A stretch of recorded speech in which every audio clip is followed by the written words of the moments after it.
오늘 이 시간 우리에게 주시는 하나님 말씀은 신약성경 사도행전 2장 1절에서 13절 말씀입니다.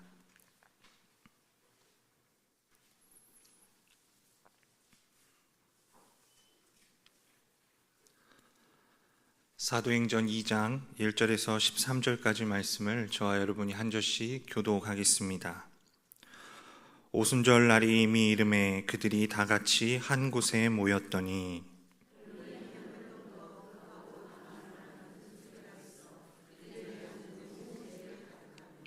마치 불의 혀처럼 갈라지는 것들이 그들에게 보여 각 사람 위에 하나씩 임하여 있더니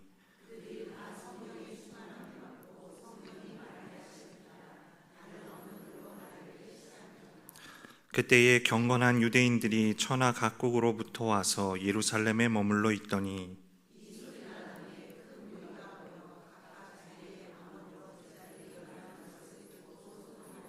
다 놀라 신기하게 여겨 이르되 보라, 이 말하는 사람들이 다 갈릴리 사람이 아니냐.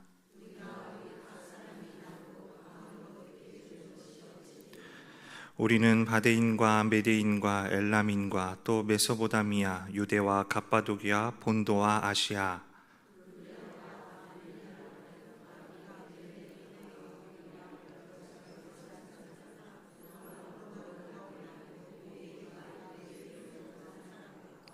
그레데인과 아라비아인들이라. 우리가 다 우리의 각 언어로 하나님의 큰 일을 말함을 듣는도다 하고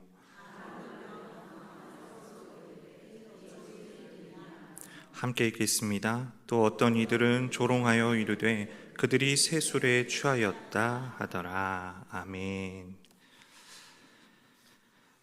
지금 우리는 인류 역사상 가장 촘촘하게 서로 연결되어 있는 초연결 시대를 살아가고 있습니다. 예전에 우리는 서로의 소식을 알기 위해 편지를 쓰고 답장을 기다리기도 했고, 또 집전화가 귀하던 시절에는 동전을 손에 쥐고 공중전화로 달려가기도 했습니다. 그러나 이제는 손에 들려있는 스마트폰 하나로 지구 반대편의 소식까지 우리는 실시간으로 접할 수 있고, 또 다양한 소셜 네트워크 서비스를 통해 수백, 수천 명의 사람들과 친구가 될 수 있는 그런 세상입니다. 하지만 아이러니하게도 우리는 역사상 가장 많이 연결이 되어 있는 이 시대 속에 살면서 가장 외로움을 느끼는 세대가 되었습니다. 우리는 언제 어디서든 메시지를 보내고 또 사진을 공유하고 좋아요, 하트를 누르며 끊임없이 누군가와 연결되어 있습니다. 그러나 그 연결의 끝에 남겨지는 것은 뜻밖에도 외로움입니다. 누구든 언제든 소통할 수 있는 시대가 열렸고, 이 디지털 기술의 발전은 물리적인 거리를 무의미하게 만들었습니다. 그러나 사람들은 점점 더 외로워지고 고립되고 있습니다. 온라인상으로 회의도 하고 또 업무도 볼 수 있게 되었지만 동료와의 유대감은 약해졌고, 또 SNS 친구는 수천 명이지만 마음을 나눌 사람을 찾는 것이 쉽지가 않습니다. 한 집에 살고 있는 가족들도 소통이 되지 않는 경우가 참 많습니다. 수많은 말들 속에 수많은 단어들이 오가지만 정작 마음이 닿지 않는 그런 공허한 대화들이 참 많습니다. 이 말이라고 하는 것이 서로를 연결하는 도구가 아니라 서로에게 상처를 주는 무기가 되기도 하고 서로를 가두어 두는 차가운 벽이 되기도 합니다. 소통해야 한다고, 소통이 필요하다고, 이 소통을 요구하는 목소리가 높아지게 된 지는 벌써 오래되었습니다. 이 소통이라는 단어의 사전적인 의미는 막히지 않고 잘 통한다라고 되어 있습니다. 하지만 그 어느 때보다 소통이 빨라지고 또 편리해진 지금, 사람뿐만 아니라 이제는 사물끼리도 연결되는 이 소통 전성시대에 세상은 잘 통하고 있는가? 사람과 사람 사이에 막힘이 없는가? 그렇지 않은 것 같습니다. 오히려 세대와 세대 사이에 또 이념과 계층 간의 단절의 문제가 점점 더 심화되어 가고 있는 것 같습니다. 서로 통하지 못한 채 이 불일치 속에 단절과 고립, 외로움을 느끼는 시대입니다. 소통을 강조하면서도 소통이 잘 되지 않는 불통의 시대인 것 같습니다. 연결이 될수록 고립이 되는 외로움의 시대인 것 같습니다. 여기저기서 소통을 계속해서 외치고 이 소통의 도구들이 계속 개발되고 다양해지는 이유가 어쩌면 소통이 잘 되고 있지 않기 때문은 아닐까, 그런 생각을 해보게 됩니다. 이러한 우리의 현실을 보면서 떠올리게 되는 성경 속 한 사건이 있습니다. 바로 창세기 11장이 기록하고 있는 소위 바벨탑 사건이라고 불리는 이야기입니다. 온 인류가 하나의 언어를 사용하던 시절이 있었습니다. 그때에 동쪽으로 이동하던 사람들은 시날 평지를 만났고 그곳에 정착하고자 했습니다. 그들의 목표는 아주 명확했습니다. 창세기 11장 3절과 4절은 이렇게 말합니다. 우리 창세기 11장 3절 4절 말씀 우리 함께 읽어보겠습니다. 서로 말하되 자 벽돌을 만들어 견고히 굽자 하고 이에 벽돌로 돌을 대신하며 역청으로 진흙을 대신하고 또 말하되 자 성읍과 탑을 건설하여 그 탑 꼭대기를 하늘에 닿게 하여 우리 이름을 내고 온 지면에 흩어짐을 면하자 하였더니, 사람들은 서로에게 말하기를 벽돌을 만들어서 그곳으로 도시를 세우고 꼭대기가 하늘에 닿을 탑을 세우자라고 합니다. 그들이 도시를 세우고 이 높은 탑을 세우고자 했던 이유는 자신들의 이름을 떨치기 위함이었고 또 흩어지지 않기 위함이었습니다. 이 하나의 장소에서 하나의 언어를 가지고 하나의 도시, 하나의 탑을 건설한다라는 것은 이미 그곳에 막강한 권력이 있었으며 또 힘으로 지배하는 제국주의가 있었음을 보여주는 것이다 라고 볼 수 있습니다. 그들이 사용했던 이 제국의 언어는 다른 언어를 용납하지 않습니다. 그들이 제시하는 가치관과 또 삶의 방식에 무조건 따라야만 하는 것입니다.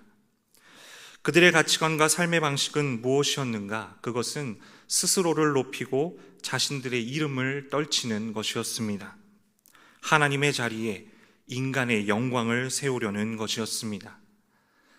이 바벨탑 사건에서 나타난 이 제국의 언어는 노아 시대에 그토록 처절했던 홍수 심판으로도 말끔하게 씻어버릴 수 없었던 인간의 교만을 드러내고 있는 것입니다.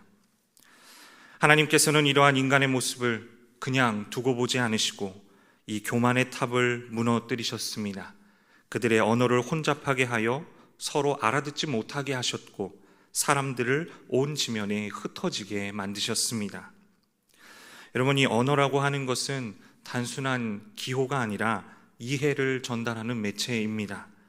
언어가 혼잡하여 서로 알아듣지 못했다라는 것은 서로 이해하지 못하고 소통하지 못하는 단절이 일어났다라는 것을 말합니다. 이 공사가 중단되고 서로 소통이 안 되고 뿔뿔이 흩어지게 되는 단절의 문제가 자신의 이름을 내고 흩어짐을 면하고자 했던 그 사람들 사이에서 일어났다라는 것입니다. 이러한 관점에서 본다면 이 바벨탑 사건은 단순히 언어가 갈라진 사건이 아닙니다. 서로 같은 언어를 쓰고 있었으나 서로 통하고 있다고 생각했으나 그들이 사용했던 언어는 하나님을 거부하고 자신의 이름을 내려는, 스스로를 높이려는 교만의 언어였으며 그것이 어떻게 소통을 파괴하고 공동체를 분열시키는지를 보여주는 이야기입니다. 안타깝게도 이러한 바벨의 언어, 제국의 문법은 지금도 세상 곳곳에서 사용되고 있습니다. 우리라는 이름으로 너희를 배척하고 있습니다. 우리의 의로움을 내세워 다른 이들을 정죄하고 있습니다. 우리가 살아가는 이 사회 속에서 단절이 일어나고 있고 정치, 경제, 문화, 심지어 교회 안에서까지 소통하지 못하고 분열하는 문제가 일어나고 있는 것은 사람들이 각자의 유익을 추구하고 각자의 의로움을 나타내려고 하는 보이지 않는 바벨탑을 지금도 쌓아 올리고 있기 때문인 것입니다. 그런데 여러분, 이 모든 것을 뒤엎는 하나의 사건이 예루살렘의 한 작은 다락방에서 일어납니다. 그것이 바로 오늘 본문이 우리에게 보여주고 있는 오순절 성령 강림의 사건입니다. 오늘 본문 1절부터 4절까지의 말씀을 우리 다시 한번 읽어보겠습니다. 1절부터 함께 읽습니다. 오순절 날이 이미 이름에 그들이 다 같이 한 곳에 모였더니 호련히 하늘로부터 급하고 강한 바람 같은 소리가 있어 그들이 앉은 온 집에 가득하며 마치 불의 혀처럼 갈라지는 것들이 그들에게 보여 각 사람 위에 하나씩 임하여 있더니 그들이 다 성령의 충만함을 받고 성령이 말하게 하심을 따라 다른 언어들로 말하기를 시작하니라. 오순절 날에 제자들은 다 같이 한자리에 모여 있었습니다. 그때 갑자기 하늘로부터 세찬 바람 같은 소리가 들려왔습니다. 그리고 불의 혀 같은 것이 각 사람 위에 임했습니다. 그곳에 있던 사람들이 모두 성령의 충만함을 받았습니다. 이 성령의 충만함을 받은 사람들은 성령이 말하게 하심을 따라 여러 다른 언어로 말하기를 시작했습니다. 여러분, 만약에 이야기가 여기서 끝났다면 신할 평지에 함께 모여있던 사람들이 그들에게 개입하셨던 하나님으로 인하여 서로 다른 언어로 말하기 시작했다라는 이 바벨탑 사건과 다를 바가 없었을 것입니다. 그러나 진짜 반전이 그 다음에 이어지는데요. 오늘 본문 6절에서 8절 말씀 다시 한번 읽어보겠습니다. 6절부터 읽습니다. 이 소리가 나매 큰 무리가 모여 각각 자기의 방언으로 제자들이 말하는 것을 듣고 소동하여 다 놀라 신기하게 여겨 이르되 보라, 이 말하는 사람들이 다 갈릴리 사람이 아니냐. 우리가 우리 각 사람이 난 곳 방언으로 듣게 되는 것이 어찌 됨이냐. 성령의 충만함을 받은 사람들이 여러 다른 언어로 말하고 있는 그 소리를 듣고 많은 사람들이 몰려들었습니다. 그런데 오늘 본문 6절은 그들이 듣고 소동하였다, 혼란스러워했다라고 기록하고 있습니다. 왜 혼란스러웠는가? 말을 하고 있는 사람들은 갈릴리 사람들인데 그 말을 듣는 사람들은 저마다 태어난 곳의 말로 듣고 있었기 때문입니다. 서로 다른 지역에서 모여든 그들은 서로 다른 언어를 쓰고 있었는데 제자들이 하는 말을 모두 자기 지방의 말로 알아듣고 있었다라는 것입니다. 여러분, 이것이 바로 오늘 본문이 우리에게 보여주고 있는 오순절 성령 강림의 사건입니다. 사람들이 모인 그 자리에 성령께서 임하셨을 때 서로 다른 말을 쓰고 있었던 사람들이 서로 알아듣게 되었고 서로 통하게 되었다라는 것입니다. 오순절 성령 강림의 이 사건은 바벨탑 사건과 완전히 반대되는 사건입니다. 이 바벨탑 사건은 사람들이 시작하여 아래에서 위로 올라가려 했던, 그래서 자신들의 이름을 내려고 했던 사건이었습니다. 그 결과 사람들은 서로 소통하지 못하는 분열과 단절을 경험했습니다. 하지만 오순절 성령 강림의 사건은 하나님께서 시작하신 위에서부터 아래로의 역사이며 하나님의 이름이 드러나는 사건이었습니다. 그리고 그 결과 서로 다른 말을 사용하는 사람들이 서로 소통하고 한화됨을 경험하게 되었습니다. 여러분, 성령이 우리 가운데 임하실 때 어떠한 일이 일어나는가? 오늘 본문을 통해 하나님께서는 성령이 임재하시는 그 자리에 소통이 있고 하나됨이 있다는 것을 우리에게 보여주고 계십니다.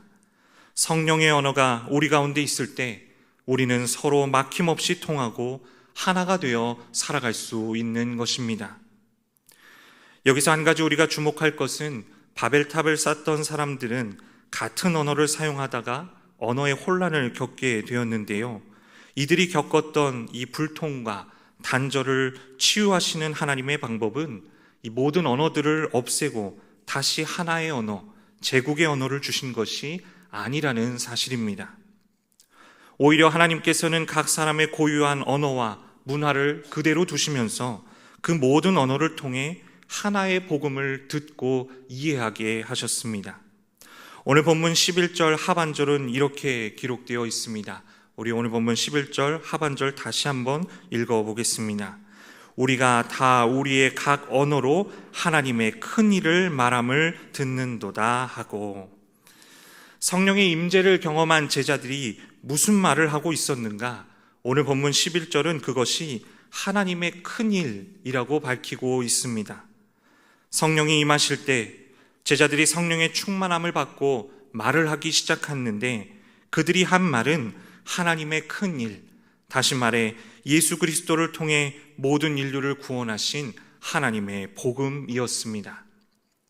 서로 다른 언어를 사용하고 있는 사람들이 모두 그 복음을 들었다라는 것입니다. 하나님의 큰 일을 자기 지방의 말로 들었다라는 것입니다. 그러니까 복음이 그들에게 들려졌고 복음으로 그들이 서로 통하게 되고 복음으로 그들이 하나가 되었다라는 것입니다. 여러분, 이것이 바로 성령의 언어입니다. 성령의 언어는 복음을 말하고 복음을 들음으로 여러 사람들이 통하게 되는 다양성 속에 통일을 창조하는 언어입니다. 이 성령의 언어가 구체적으로 어떤 내용인지, 그 언어의 문법이 어떻게 구성되어 있는지 우리는 베드로의 설교를 통해 그것을 확인해 볼 수 있습니다. 성령의 충만함을 받은 사람들이 다른 언어들로 말하기 시작하고 각지에서 모인 사람들이 각자 자기 지방의 말로 그 말을 알아듣는 이 놀라운 사건을 베드로는 선지자 요엘을 통해 하나님께서 주신 말씀으로 해석을 합니다. 마지막 날에 하나님께서 내 영을 모든 사람에게 부어주시겠다 하신 그 약속이 지금 성취된 것이라고 선포합니다. 그 말씀의 마지막 부분은 이렇습니다. 우리 사도행전 2장 21절 말씀을 우리 함께 읽겠습니다. 누구든지 주의 이름을 부르는 자는 구원을 받으리라 하였느니라. 아멘.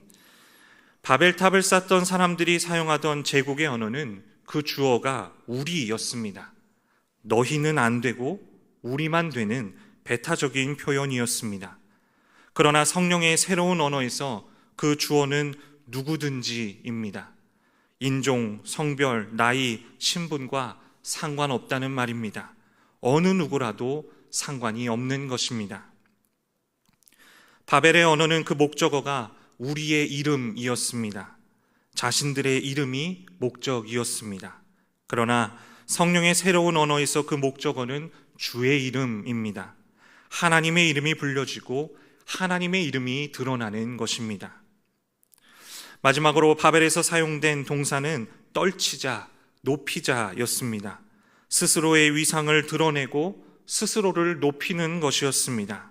그러나 성령의 새로운 언어에서 사용되는 동사는 부른다입니다.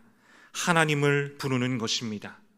스스로의 힘으로 탑을 쌓는 것이 아니라 겸손히 도움을 구하며 주님을 부르는 것입니다. 성령의 언어는, 이 복음의 문법은 서로 다른 존재들이 하나님의 이름을 부름으로 서로 통하고 하나가 되는 새로운 언어입니다. 하나님께서는 예수께서 약속하신 성령을 보내주심으로 제자들에게 새로운 언어를 주셨습니다.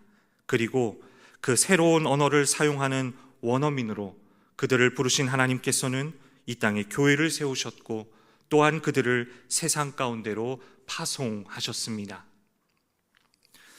성령 강림주일을 지나 한 주간을 살아가는 이 자리에 모인 성도 여러분, 오늘 이 시간 오순절 성령 강림의 사건을 통해 그리스도인은 새로운 언어를 사용하는 자들이며 교회는 새로운 언어를 사용하는 공동체라는 것을 하나님께서 우리에게 가르쳐주고 계십니다. 여전히 바벨의 언어, 제국의 문법을 사용하며 서로 소통하지 못하고 단절된 상태로 살아가는 이 세상 속에서 우리는 새로운 성령의 언어를 사용하는 자들로 부름을 받았음을 기억할 수 있기를 바랍니다. 하나님을 인정하지 않고 다른 사람들을 인정하지 않고 자기 생각과 주장을 가지게 되므로 불통과 단절의 인류가 되어버린 이 세상 속에서 우리는 새로운 언어를 사용하는 주님의 몸된 교회로 부르심을 받았음을 기억할 수 있기를 바랍니다. 분열의 언어, 차별의 언어, 정죄의 언어, 절망의 언어가 있는 우리의 가정과 이 지역과 이 나라와 민족, 한국교회 그 한복판에서 우리는 하늘의 언어, 성령의 언어를 사용하는 자들이 되기를 간절히 소망합니다.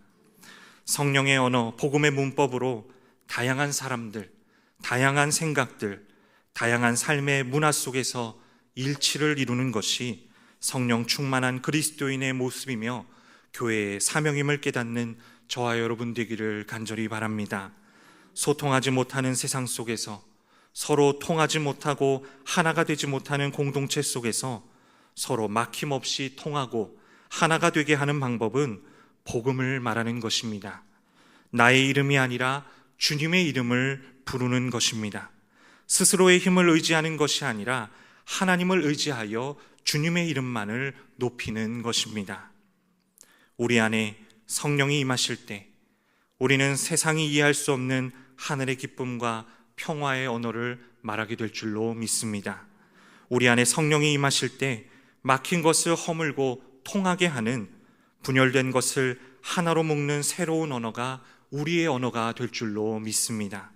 그러니 여러분, 이 시간 다시 한번 우리 한 사람 한 사람 위에 성령의 불이 임하기를 간절히 기도할 수 있기를 바랍니다. 우리의 입술이, 우리의 삶이 분열되고 단절된, 그리고 흩어진 이 세상을 서로 통하게 하고 다시 하나로 모으는 치유와 회복을 이루시는 하나님의 큰 일을 말하는 통로가 되기를 간절히 소망합니다. 성령의 새로운 언어로 사람을 살리고 우리의 가정과 교회와 삶의 자리에서 치유와 회복의 사명을 감당하는 저와 여러분의 인생이 되기를, 그런 우리를 통하여 분열과 단절의 현장들이 소통과 하나님을 경험하는 은혜의 자리가 되기를 주님의 이름으로 간절히 기원합니다.